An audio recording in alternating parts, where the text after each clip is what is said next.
ఓం శాంతి. June 14వ తారీఖు 2024 ఉదయం మురళి. ఓం శాంతి. బాబ్దాదా మధువనము. ఈరోజు మధుర మహావాక్యాలు బాబా చెప్తున్నారు. మధురమైన పిల్లలు, నిరంతరము నా బాబా తండ్రి, టీచర్, సద్గురువు కూడా అని గుర్తుండాలి. ఈ స్మృతియే మన్మనాభవ. ప్రశ్న: మాయాధూళి కళ్లల్లో పడినప్పుడు మొట్టమొదట జరిగే పొరపాటు ఏది? జవాబు: మాయ మొట్టమొదట చదువునే వదిలేసే పొరపాటు చేయిస్తుంది. స్వయం భగవంతుడే చదివిస్తున్నారని మర్చిపోతారు. తండ్రి పిల్లలే తండ్రి చెప్పే చదువును వదిలేస్తారు. ఇది చాలా ఆశ్చర్యం. లేకుంటే జ్ఞానము ద్వారా ఆంతరికంలో సంతోషంగా నాట్యం చేస్తూ ఉండాలి. కానీ మాయా ప్రభావం తక్కువైనది కాదు. అది చదువునే విడిపించేస్తుంది. చదువును వదలడం అనగా గైర్హాజరవ్వడము. ఓం శాంతి. ఆత్మిక తండ్రి కూర్చొని ఆత్మిక పిల్లలకు అర్థం చేయిస్తారు. ఎవరు తక్కువగా అర్థం చేసుకుంటారో వారికే అర్థం చేయించవలసి ఉంటుంది. కొంతమంది చాలా తెలివిగలవారిగా అవుతారు. ఈ బాబా చాలా అద్భుతమైన వారని పిల్లలకు తెలుసు. భలే, మీరిక్కడ కూర్చొని ఉన్నారు, కానీ వీరు మా అనంతమైన తండ్రే కాక అనంతమైన టీచరుగా అయ్యి అనంతమైన శిక్షణలను కూడా ఇస్తున్నారని మీకు తెలుసు. సృష్టి ఆది మధ్యాంతాల రహస్యాన్ని అర్థం చేయిస్తారు. విద్యార్థి బుద్ధిలో ఇదంతా ఉండాలి కదా. వారు తమ వెంట కూడా తప్పకుండా తీసుకెళ్తారు. ఇది పాత చీచీ ప్రపంచమని, దీని నుండి పిల్లలను తీసుకెళ్లాలని తండ్రికి తెలుసు. ఎక్కడకు? ఇంటికి. కన్యకు వివాహమైతే అత్తవారింటి వారు వచ్చి కన్యను తమ ఇంటికి తీసుకెళ్తారు. ఇప్పుడు మీరిక్కడ కూర్చొని ఉన్నారు. వీరు మన అనంతమైన తండ్రే కాక అనంతమైన శిక్షణ కూడా ఇస్తున్నారని పిల్లలు తప్పకుండా భావిస్తూ ఉండవచ్చని బాబా భావిస్తున్నారు. వీరెంత గొప్ప తండ్రో అంత గొప్ప అనంతమైన శిక్షణను కూడా ఇస్తారు. రచన ఆది మధ్యాంతాల రహస్యం కూడా పిల్లల బుద్ధిలో ఉంది. తండ్రి ఈ చీచీ ప్రపంచము నుండి మనల్ని తిరిగి తీసుకెళ్తారని కూడా మీకు తెలుసు. ఇది ఆంతరికంలో స్మృతి చేసిన దానిని కూడా మన్మనాభవ అని అంటారు. నడుస్తూ, తిరుగుతూ, లేస్తూ, కూర్చుంటూ బుద్ధిలో ఇదే గుర్తుండాలి. అద్భుతమైన వస్తువులను గుర్తు చేసుకోవాలి కదా. బాగా చదువుకుంటూ స్మృతి చేస్తూ ఉంటే మనము ఈ విశ్వమంతటికి అధికారిగా అవుతామని మీకు తెలుసు. ఇది తప్పకుండా బుద్ధిలో మెదులుతూ ఉండాలి. మొదట తండ్రిని స్మృతి చేయవలసి ఉంటుంది. టీచరు తర్వాత లభిస్తారు. మన తండ్రి అనంతమైన ఆత్మిక తండ్రి అని పిల్లలకు తెలుసు. సులభంగా స్మృతి కలిగించేందుకు బాబా అనేక యుక్తులు తెలిపిస్తున్నారు. నన్నొక్కరినే స్మృతి చేయండి. ఈ స్మృతి ద్వారానే అర్ధకల్పపు వికర్మలు వినాశనం అవుతాయి. పావనమయ్యేందుకు మీరు జన్మ జన్మాంతరాలు భక్తి, జపము, తపము మొదలైనవి చాలా చేశారు. మందిరాలకు వెళ్తారు, భక్తి చేస్తారు. పరంపర నుండి ఇలాగే చేస్తూ వచ్చామని భావిస్తారు. శాస్త్రాలు ఎప్పటి నుండి విన్నారు? పరంపర నుండని అంటారు. మనుషులకు ఏమాత్రమూ తెలీదు. సత్యయుగంలో శాస్త్రాలు ఉండనే ఉండవు. పిల్లలైన మీరు ఆశ్చర్యపడాలి. తండ్రి తప్ప మరెవ్వరూ ఈ విషయాలను అర్థం చేయించలేరు. వీరు తండ్రే కాక టీచరు, సద్గురువు కూడా అయ్యారు. వీరు మన బాబా. వీరికి తల్లి గాని తండ్రి గాని ఎవ్వరూ లేరు. శివబాబా ఫలానా వారి సంతానమని ఎవ్వరూ అనలేరు. ఈ విషయాలన్నీ పదే పదే మీ బుద్ధిలో గుర్తుకు రావాలి. దీనినే మన్మనాభవ అని అంటారు. టీచర్ అయి చదివిస్తారు. కానీ స్వయం వీరు ఎవ్వరి నుండి చదువుకోలేదు. వీరిని ఎవ్వరూ చదివించలేదు. వారు నాలెడ్జ్ఫుల్, మానవ సృష్టికి బీజరూపులు, జ్ఞానసాగరులు. చైతన్యమైనందున అన్నీ వినిపిస్తారు. వారు చెప్తున్నారు, పిల్లలు, నేను ఎవరిలో అయితే ప్రవేశించానో అతని ద్వారా నేను మీకు ఆది నుండి ఇప్పటి వరకు అన్ని రహస్యాలను అర్థం చేయిస్తాను. చివరి సమయం గురించి తర్వాత తెలుపుతాను. అప్పుడు ఇది అంతిమ సమయమని మీరు కూడా అర్థం చేసుకుంటారు. కర్మాతీత స్థితికి కూడా నెంబర్ వారుగా చేరుకుంటారు. మీరు అంతిమ సమయపు లక్షణాలను కూడా చూస్తారు. పాత సృష్టి వినాశనమయ్యే తీరాలి. ఇది అనేక పర్యాయాలు చూశారు, మళ్ళీ చూస్తారు. కల్పక్రితము ఏ విధంగా చదువుకున్నారో ఇప్పుడు కూడా అదే విధంగా చదువుతారు. రాజ్యం తీసుకుని మళ్ళీ పోగొట్టుకున్నారు. ఇప్పుడు మళ్ళీ తీసుకుంటున్నారు. తండ్రి మళ్ళీ చదివిస్తున్నారు. చదువు చాలా సులభం. మనము నిజంగా విశ్వానికి అధిపతులుగా ఉండేవారమని బాబా మళ్ళీ వచ్చి ఆ జ్ఞానమంతా మనకిస్తున్నారని పిల్లలైనా మీకు తెలుసు. లోపల ఈ విధంగా చింతన నడుస్తూ ఉండాలని తండ్రి సలహా ఇస్తున్నారు. బాబా మనకు తండ్రే కాక టీచర్ కూడా అయ్యారు. టీచర్ను ఎప్పుడైనా మర్చిపోతారా? టీచరు ద్వారా చదువును చదువుకుంటూ ఉంటారు. మాయ కొంతమంది పిల్లలను అజాగ్రత్తపరిచి పొరపాట్లు చేయిస్తుంది.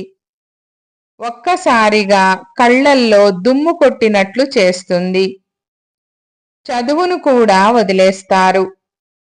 చదివించేవారు స్వయం భగవంతుడు. అటువంటి చదువునే వదిలేస్తారు. ముఖ్యమైనది చదువే. దానిని వదిలేసేది ఎవరు? బాబా పిల్లలే. పిల్లలకు ఆంతరికంలో ఎంత ఖుషి ఉండాలి. తండ్రి ప్రతి విషయాన్ని గురించిన జ్ఞానమునిస్తారు. కల్పకల్పము ఇలాగే ఇస్తారు. కనీసం ఈ విధంగానైనా నన్ను స్మృతి చేయండని తండ్రి అంటున్నారు. కల్పకల్పము అర్థం చేసుకునేది మీరే, ధారణ చేసేది మీరే. వీరికి తండ్రి ఎవ్వరూ లేరు. స్వయం వారే అనంతమైన తండ్రి, అద్భుతమైన తండ్రి కదా. నాకెవరైనా తండ్రి ఉన్నారా తెలపండి. శివబాబా ఎవరి సంతానం? ఈ చదువు కూడా అద్భుతమైనది. దీనిని ఈ సమయంలో తప్ప మరెప్పుడూ చదవలేరు. అది కూడా బ్రాహ్మణులైన మీరే చదువుతారు. తండ్రిని స్మృతి చేస్తూ చేస్తూ పావనంగా అయిపోతామని మీకు తెలుసు. పావనంగా అవ్వకుంటే శిక్షలను అనుభవించవలసి వస్తుంది. గర్భజైలులో చాలా శిక్షలు అనుభవించవలసి వస్తుంది. అక్కడ మళ్ళీ ట్రిబ్యునల్ కూర్చుంటుంది. అన్నీ సాక్షాత్కారం అవుతాయి. సాక్షాత్కారము చేయించకుండా శిక్ష వేయరు. ఈ శిక్ష నాకెందుకు లభించిందని సంశయపడకుండా, వ్యాకుల పడకుండా సాక్షాత్కారం చేయిస్తారు. వీరు ఈ పాపం చేశారని, ఈ తప్పు చేశారని తండ్రికి తెలిసి ఉంటుంది. అప్పుడు అన్ని జన్మల పాపాలకు శిక్షలు లభిస్తున్నాయని అనుభవమవుతుంది. అన్ని జన్మల గౌరవం పోయినట్లవుతుంది. అందువలన తండ్రి అంటున్నారు, మధురమైన పిల్లలు మంచి రీతిగా పురుషార్థం చేయాలి. 16 కళా సంపూర్ణులుగా అయ్యేందుకు స్మృతి చేసే శ్రమ చేయాలి. ఎవ్వరికి దుఃఖం ఇవ్వడం లేదు కదా అని పరిశీలించుకోవాలి. మీరు సుఖదాత అయిన తండ్రి పిల్లలు కదా, చాలా మంచి పుష్పాలుగా తయారవ్వాలి. మీ వెంట వచ్చేది ఈ చదువు మాత్రమే. చదువు ద్వారానే మనుషులు వకీళ్ళు మొదలైన వారిగా అవుతారు. తండ్రి తెలిపే ఈ జ్ఞానము చాలా భిన్నమైనది, సత్యమైనది. ఇది గుప్తంగా ఉన్న పాండవ ప్రభుత్వము. మీరు తప్ప ఇతరులెవ్వరూ అర్థం చేసుకోలేరు. ఈ చదువు చాలా అద్భుతమైనది. ఆత్మనే వింటుంది. తండ్రి పదే పదే తెలిపిస్తున్నారు, చదువును ఎప్పుడూ వదలరాదు. కాని మాయ విడిపిస్తుంది. తండ్రి అంటున్నారు, ఇలా చేయకండి, చదువును వదిలేయకండి. తండ్రి వద్దకు రిపోర్ట్లు వస్తాయి కదా, రిజిస్టర్ ద్వారా అంతా తెలిసిపోతుంది. మీరు ఎన్ని రోజులు హాజరు కాలేదో తెలుస్తుంది. చదువును వదిలేస్తే తండ్రిని కూడా మర్చిపోతారు. వాస్తవానికి ఇది మర్చిపోయే వస్తువు కానే కాదు. వారు అద్భుతమైన తండ్రి. టీచరుగా అయ్యి అర్థం కూడా చేయిస్తారు. ఇది ఒక నాటకం వలె ఉంది. నాటకం గురించి ఎవరికైనా వినిపిస్తే వెంటనే గుర్తుండిపోతుంది కదా, ఎప్పటికీ మర్చిపోరు. ఇతడు తన అనుభవాన్ని కూడా వినిపిస్తున్నారు. చిన్నతనంలోనే వైరాగ్య భావాలుండేవి. ఈ ప్రపంచంలో చాలా దుఃఖాలున్నాయని అనేవారు. ఇప్పుడు నా వద్ద 10,000 ఉంటే చాలు, 50 రూపాయలకు వడ్డీ లభిస్తుంది. 50 రూపాయలు వడ్డీ లభిస్తుంది. దాంతో స్వతంత్రంగా ఉండవచ్చు. ఇల్లు వాకిలి నిర్వహించడం కష్టమని అనుకునేవాడిని. అచ్చా, ఒకసారి సౌభాగ్య సుందరి సినిమా చూశాను. వైరాగ్యమంతా ఎగిరిపోయింది.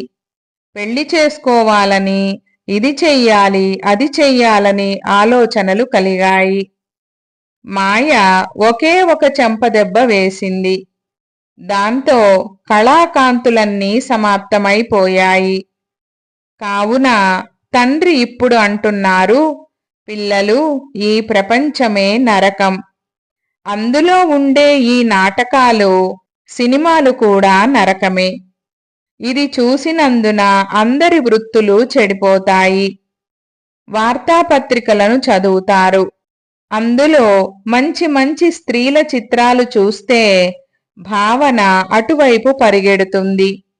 ఈమె చాలా అందంగా ఉందని బుద్ధిలోకి వస్తుంది కదా. వాస్తవానికి ఇటువంటి ఆలోచనలు కూడా నడవరాదు. బాబా అంటున్నారు, ఈ ప్రపంచమే సమాప్తమైపోనున్నది. అందువలన మీరు అన్నింటినీ మర్చి నన్నొక్కరినే స్మృతి చేయండి. అటువంటి చిత్రాలు మొదలైనవి ఎందుకు చూస్తారు? ఇటువంటి విషయాలు మీ భావాలను కిందకు, నీచానికి తీసుకొస్తాయి. మీరు చూసేదంతా శ్మశానం పాలవుతుంది. ఈ కళ్ళతో ఏవైతే చూస్తున్నారో వాటినేవి స్మృతి చేయకండి. వాటి నుండి మమకారాన్ని తొలగించి వేయండి. ఈ శరీరాలన్నీ పాతవి, పనికిరానివి, అశుద్ధమైనవి. ఆత్మ శుద్ధంగా అవుతుంది. కాని శరీరమేమో చీచీనే కదా. అటువైపు గమనము ఎందుకివ్వాలి? ఒక్క తండ్రిని మాత్రమే చూడాలి. తండ్రి అంటున్నారు, మధురమైన పిల్లలు, గమ్యము చాలా ఉన్నతమైనది. విశ్వానికి అధికారులుగా అయ్యేందుకు ఇతరులెవ్వరూ ప్రయత్నం కూడా చెయ్యలేరు. ఇతరుల బుద్ధిలోకి కూడా రాజాలదు. మాయా ప్రభావం తక్కువైనదేమీ కాదు.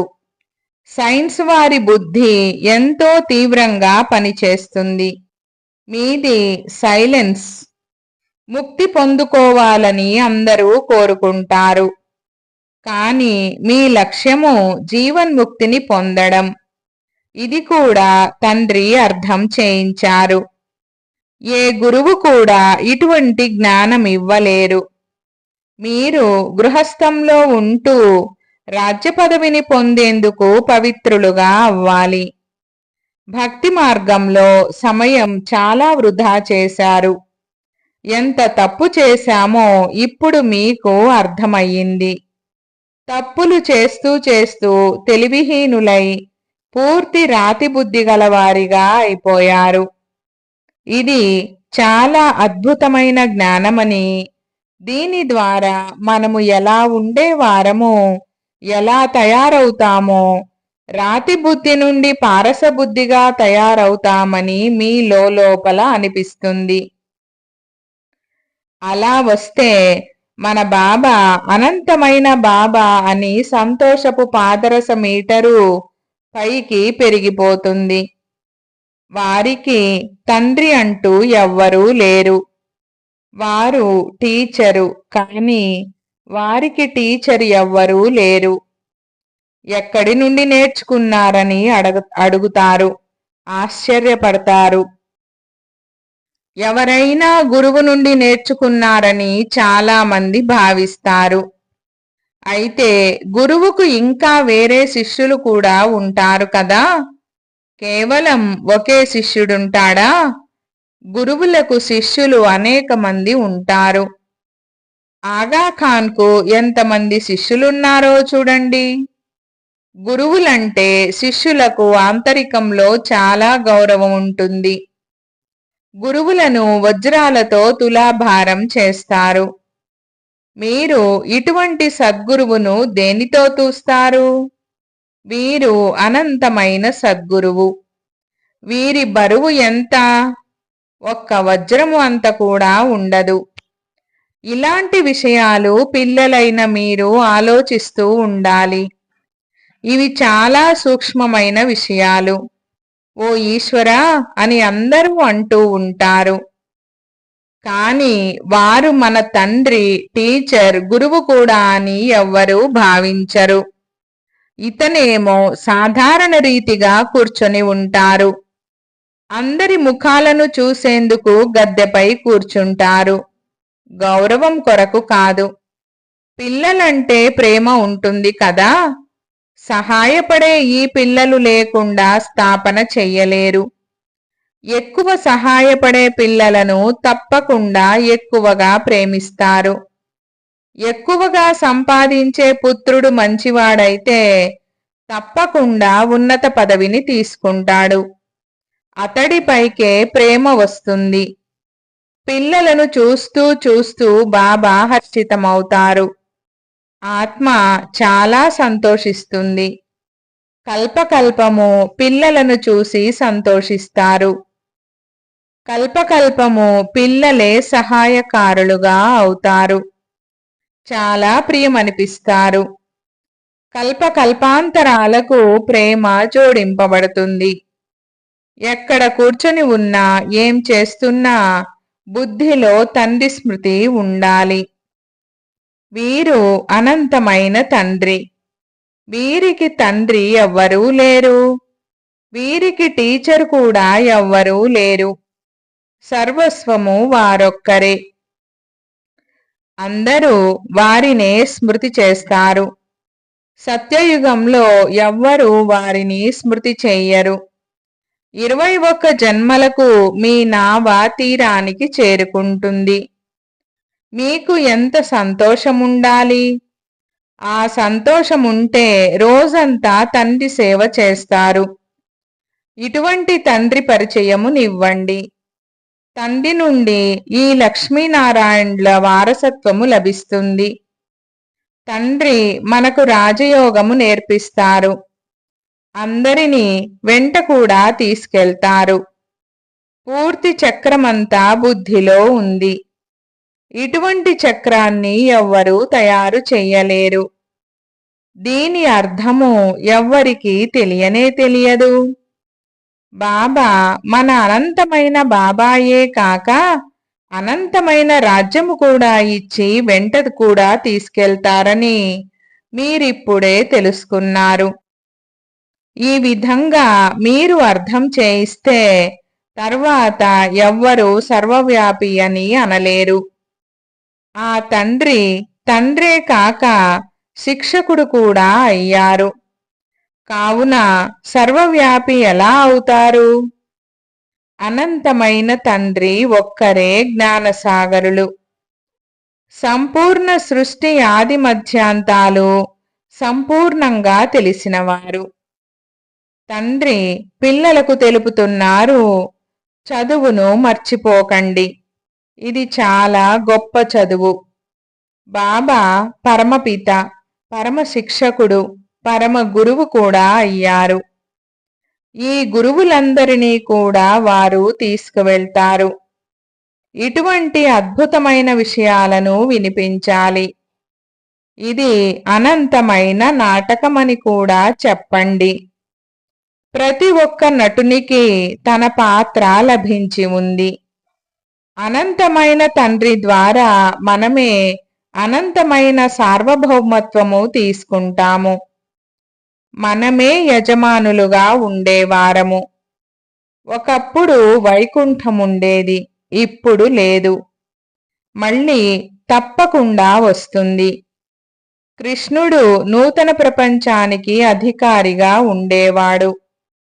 ఇప్పుడు పాత ప్రపంచమైపోయింది.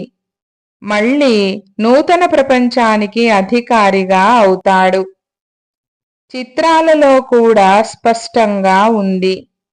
ఇప్పుడు మన కాలు నరకం వైపు, ముఖము స్వర్గము వైపు ఉంది. ఇదే గుర్తుంటుంది.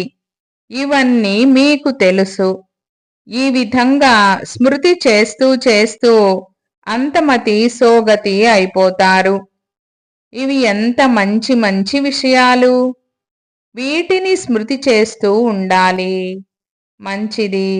मीठे मीठे सिकीलधे बच्चों प्रति माता पिता बाप दादा का याद प्यार और गुड मॉर्निंग। रूहानी बाप की रूहानी बच्चों को नमस्ते।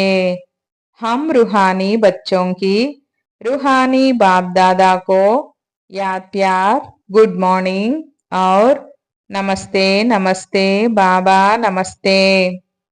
ధారణ కొరకు ముఖ్య సారము. 1వ పాయింట్. ఈ కళ్ళకు ఏదైతే కనిపిస్తుందో దానిపై మమకారాన్ని పూర్తిగా తొలగించి వేయాలి. ఒక్క తండ్రినే చూడాలి. దృష్టికోణాన్ని శుద్ధంగా చేసుకునేందుకు ఈ చీచీ శరీరాల వైపు కొద్దిగా కూడా గమనము వెళ్ళరాదు. 2వ పాయింట్. తండ్రి వినిపించే అతీతమైన సత్యమైన జ్ఞానాన్ని బాగా చదవాలి, చదివించాలి. చదువును ఎప్పుడు మిస్ చేయరాదు. వరదానము. శాంతి శక్తి యొక్క ప్రయోగము ద్వారా ప్రతి కార్యములో సహజ సఫలతను ప్రాప్తి చేసుకునే ప్రయోగి ఆత్మా భవ. వివరణ. ఇప్పుడు సమయం యొక్క పరివర్తన అనుసారము శాంతి శక్తి యొక్క సాధనాన్ని ప్రయోగంలోకి తీసుకొచ్చి ప్రయోగి ఆత్మలుగా అవ్వండి. ఎలాగైతే వాచా ద్వారా ఆత్మలలో స్నేహ భావనను, సహయోగ భావనను ఉత్పన్నం చేస్తారో అలా శుభభావన, స్నేహ భావనల స్థితిలో స్థితమై వారిలో శ్రేష్ఠ భావనలను ఉత్పన్నం చేయండి. ఎలాగైతే ఒక దీపము మరో దీపాన్ని వెలిగిస్తుందో అలా మీ శక్తిశాలి శుభ భావన ఇతరులలో సర్వశ్రేష్టమైన భావనను ఉత్పన్నం చేస్తుంది. ఈ శక్తి ద్వారా స్థూల కార్యంలో కూడా చాలా సులభంగా సఫలతను ప్రాప్తి చేసుకోగలరు. కేవలం ప్రయోగం చేసి చూడండి. స్లోగన్: అందరికీ ప్రియంగా అవ్వాలంటే వికసించిన గులాబీ పుష్పంలా అవ్వండి, వాడిపోకండి. ఓం శాంతి.